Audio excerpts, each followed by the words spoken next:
शांतिदूत तथागत भगवान बुद्ध महान श्रेष्ठ असा पवित्र बौद्ध धम्माचा प्रचार आणि प्रसार करण्यासाठी भगवंतांनी निर्माण केला असा तो आदरणीय पूजनीय भिक्खू संघ महामानव बोधिसत्व डॉक्टर बाबासाहेब आंबेडकर या रत्नांना विनम्र अभिवादन करून आजच्या या भागामध्ये आपण तथागत सम्यक संबुद्धाने जो मध्यम मार्ग सांगितला तो मध्यम मार्ग कशा पद्धतीने भगवंतानी आपला मध्यम मार्ग समजून सांगितला ते आज आपण या ठिकाणी बघणार आहोत।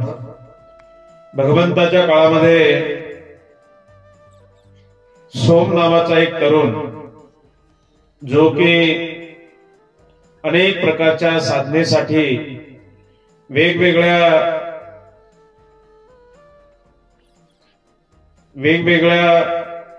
तऱ्हेचे उपवास तापस व्रत वैकल्य अनेक प्रकारच्या कडक तपश्चर्या करून आपल्या शरीराला देहदंड देऊन शरीर अगदी क्षीण करून घेतले काहीतरी सिद्धी प्राप्त होईल म्हणून, परंतु संपूर्ण शरीर क्षीण होऊन सुद्धा त्या सोम नावाच्या तरुणाला कुठल्याही प्रकारची सिद्धी प्राप्त होईना।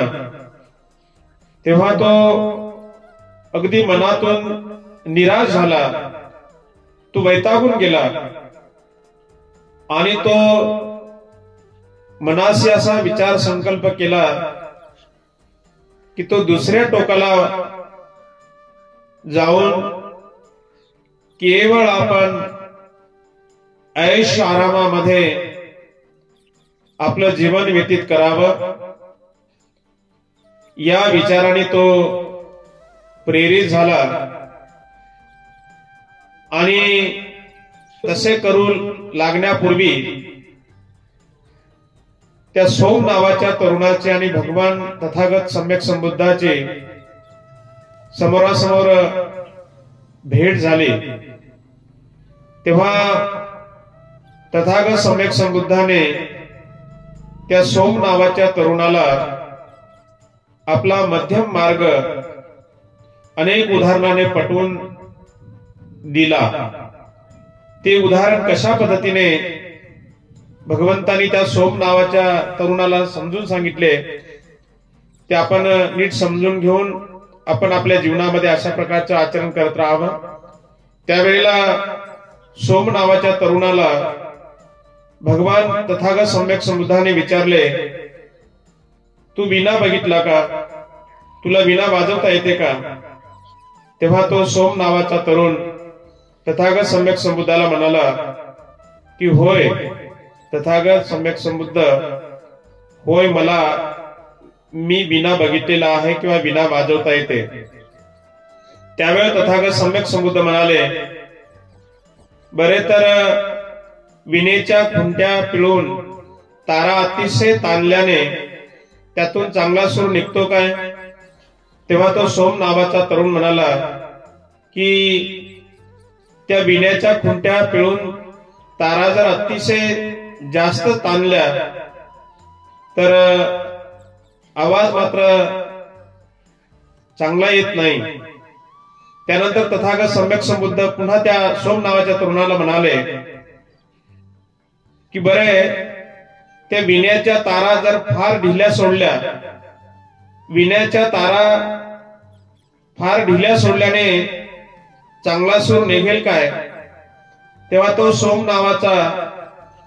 नावाचा तरुण तथागतांना म्हणाला की नाही भगवान, विण्याच्या तारा जास्त ढिल्या सोडल्याने सुद्धा सूर निघणार नाही। त्यानंतर तथागत सम्यक संबुद्ध म्हणाले की बरे त्या विण्याच्या तारा फार ताणल्या नाहीत आणि फार ढिल्याही सोडल्या नाहीत. त्या तारा बेताच्या ठेवल्या तर त्यातून गोडसूर निघतो की नाही. त्यावेळेस तो सोम नावाचा तरुण तथागत सम्यक संबुद्धाला म्हणाला की होय भगवान, अशा पद्धतीने तारा जर ठेवल्या तर सूर छान मधुर सुमधुर आवाज निघतोय. तेव्हा तथागत सम्यक संबुद्ध त्या सोम नावाच्या तरुणाला म्हणाले, मग मनुष्याच्या अंगच्या शक्तीचेही तसेच आहे. जो मनुष्य आपल्या जीवनामध्ये फार ताण देऊन अगदी व्रत वैकल्य करून कडक तपश्चर्या करून नाना प्रकारचे उपवास तापास करून त्या व्यक्तीला काही प्राप्त होत नाही. आणि जास्तच ऐश आरामामध्ये राहून सुद्धा मनुष्याला दुःखमुक्तीचा मार्ग प्राप्त होऊ शकत नाही. आणि म्हणून मनुष्याला खरं जर सुखानं जीवन जगायचं असेल तर आपण मध्यम मार्ग स्वीकारला पाहिजे.